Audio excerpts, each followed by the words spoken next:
Tonight on Beer Geek Nation, Captain Lawrence Brewing Company's Captain's Reserve Imperial IPA.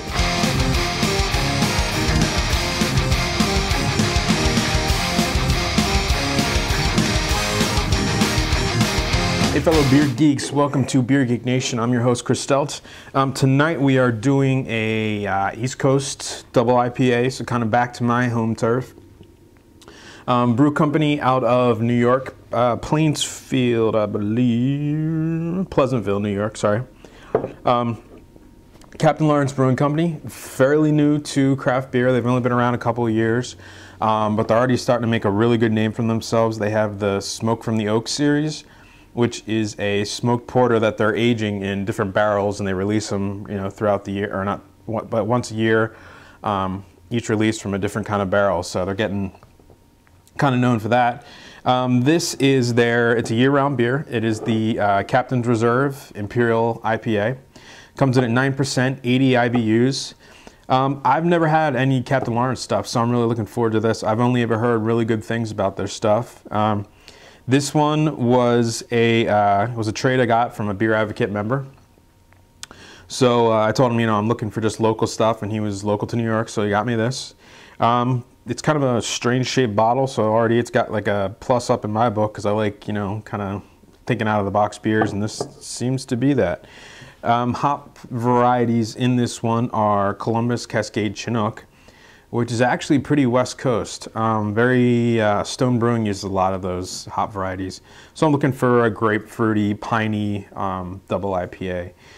So with that said, I'm looking forward to this one. So let me get it in the glass, let you know how it smells, how it tastes, and I will give you the verdict.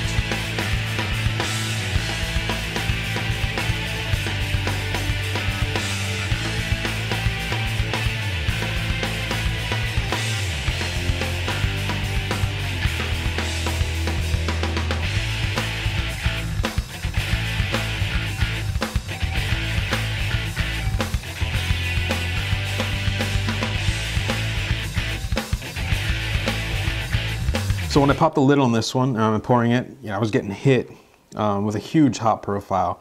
It's actually more than I thought it would be. I don't know why I didn't expect a lot out of it, but I was actually, I'm probably 2 feet away when I film the close-ups and everything, and I was getting it the entire time. As I was pouring it, it was in the cup. As soon as I opened it, it's like a fruity kind of citrusy flavor. It actually reminds me of like a kind of like a sculpin, except turned up a little bit more. That's just from opening the bottle. That's not what the actual beer smells like in the glass, but kind of vaguely reminded me of a sculpin a little bit, like a sculpin mixed with like a hop stupid kind of vibe.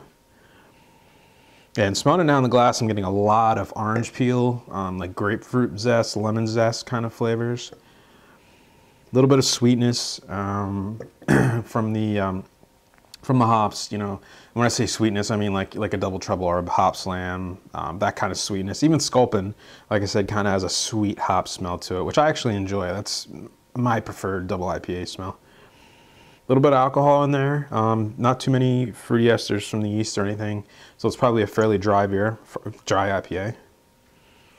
Gorgeous color. That's perfect double IPA color. Light orange, great white head. There's about a finger and a half on there of beautiful white head. Yeah, taste is pretty much, any matches the smell. It's a really good, solid bitterness up front, but not really overwhelming. Pairs really well with the malt load in this one. There's probably like an English type malt. I'm getting a little bit of biscuitiness in it, if that's even a word, but a little bit of biscuitiness, if that is a word. It is now. A little bit of sweetness from the malt. Bitterness from the hops right up front, but by the middle of the mouth, back of the mouth, lots of citrus, grapefruit rinds, orange rinds, a little bit of peachiness, mango in there, a little bit of sweetness. It's more of a bitter IPA rather than a floral IPA. It's very good, very well balanced. For being a new brewery, I believe they opened in 2002. I could be wrong on that, but I think that's what it was. It's a very, very well balanced beer. And the bonus to them, this is a year-round beer. So, not too many breweries offer year-round Imperial IPAs. I wish more did, believe me. But they're one of the few out of New York. I can get it around here. It's kind of spotty at best where and when I can get it. If you're on the East Coast, you'll probably be able to get it, especially in the Mid-Atlantic region. I'm sure you'll be able to get it. I'm not sure if they get out to the West Coast or not. Leave me a comment if they do. You know, I'll add a little subtitle to it or something, let you guys know. But again, yeah, it's a very good, well-balanced beer. One of the better AA type, one of the very, very good double IPAs.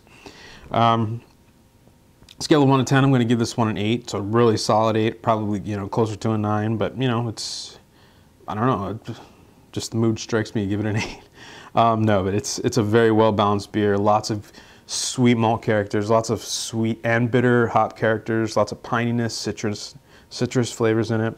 So it's got a little bit of everything. Kind of meets, you know, East Coast, West Coast, middle of the country, kind of all coming together, which is kind of cool to see because you don't usually get that in too many double IPAs where you get, you know, a little bit of flavor from up the third East Coast, West Coast, and the third coast, as they call it. Scale of 1 to 10, I'm going to give this one an 8. This is Captain Lawrence Brewing out of New York. It is their Captain's Reserve Imperial IPA. Year-round beer, 9%, and I do recommend it if you can get it. It's an excellent double IPA. So until next time, cheers.